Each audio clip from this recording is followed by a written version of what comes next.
Okay, now let's look at something called RAID management. RAID is actually an acronym, and it stands for risks, assumptions, issues, and dependencies. So, what is a risk? A risk is an uncertain event or set of events that should occur, that should they occur, will have an effect on the achievement of the objectives at hand. Now, the thing about in the project environment, risks can be both positive and they can be both negative.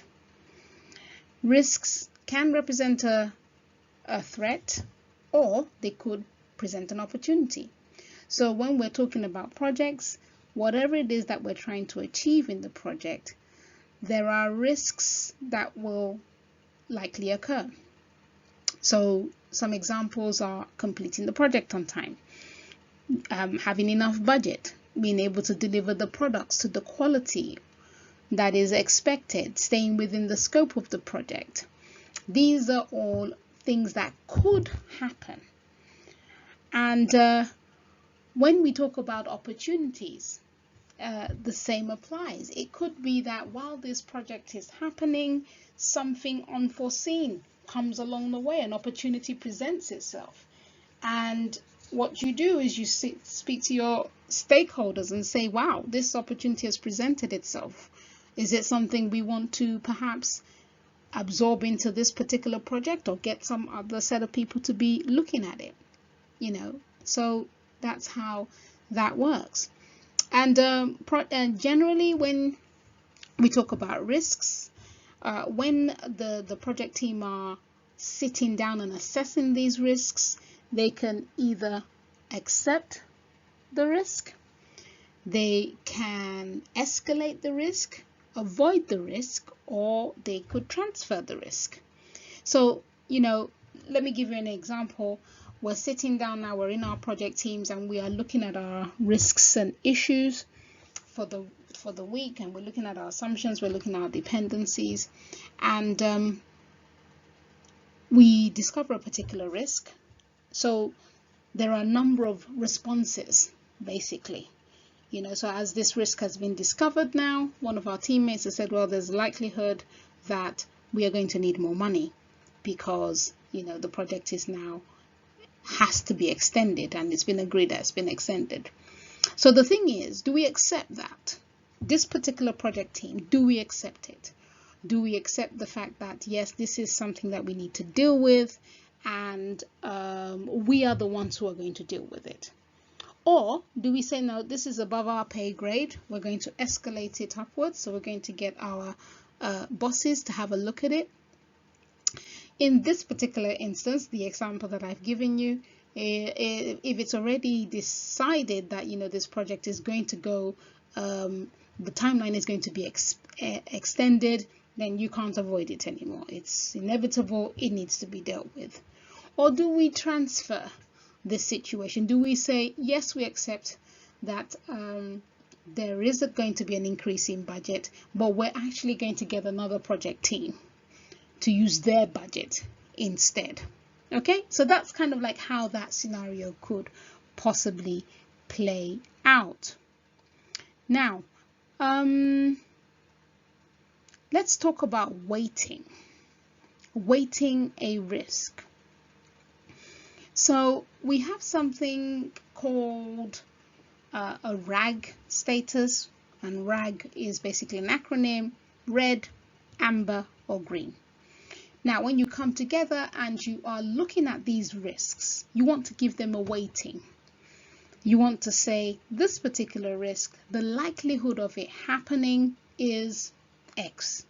That's what we mean by rating. And I go into a lot of detail.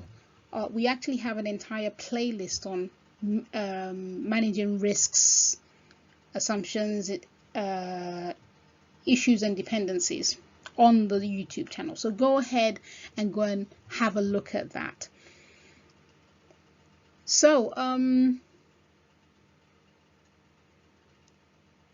We then go on to assumptions.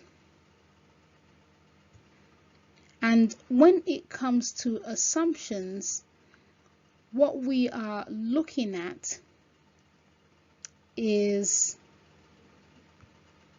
those things, those elements that we just take for granted. That's the best way to put it. So we all came to work today. The assumption that is everybody's coming tomorrow. But we all know that things can change. So now when you're looking at it from a project perspective, what you're saying is that there are certain elements of this project that we've assumed are a given. Like for instance, if a project is running, the assumption is budget will always be available. We'll always be able to go to our board and say, we need more money, and they would essentially okay that. Now, in some cases, but what happens with assumptions is that you're saying that what happens if that assumption that we have made, what if it falls through the cracks? What if for whatever reason there's a new CEO in town, he's got different objectives, he's got different focus, and your project is going to be axed? What is the course of action to be taken in such a situation? Because the assumption right now is that this project is going to run until when it needs to run. So the A in RAID stands for assumption. It's something we deem as true, even though we know that change can occur at any time. And for certain projects,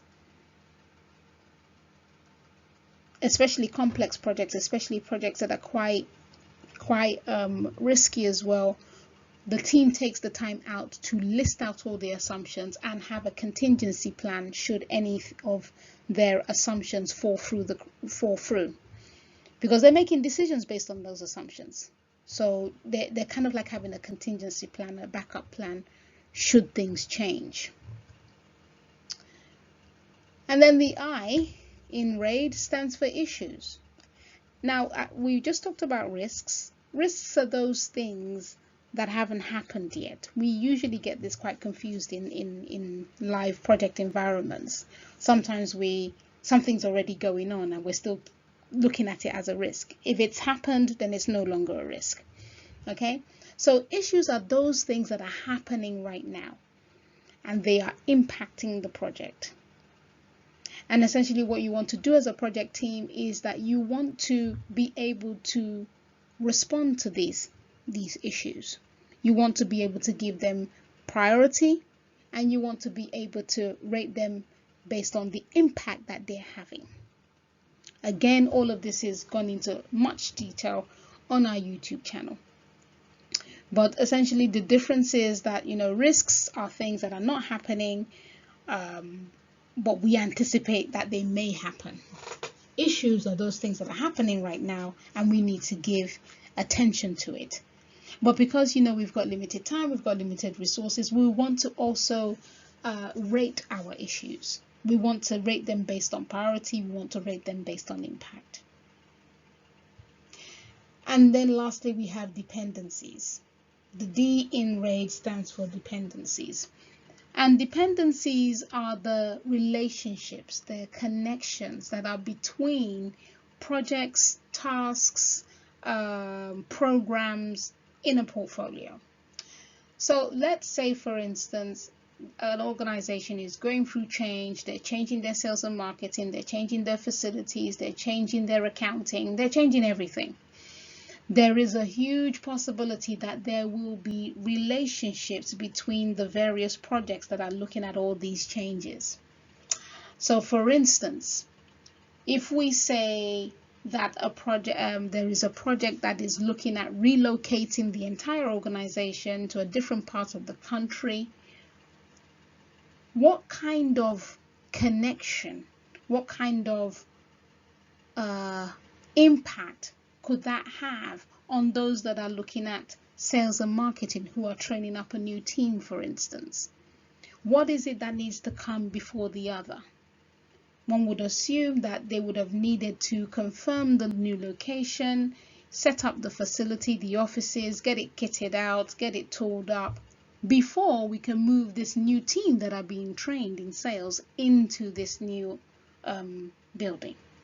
So that's a dependency. So therefore, the person who is working on who is leading on the facilities project needs to be in close contact with the person who's working on the sales and marketing project, because they need to get a sense of how they can sync with one another, make sure that everything goes according to plan.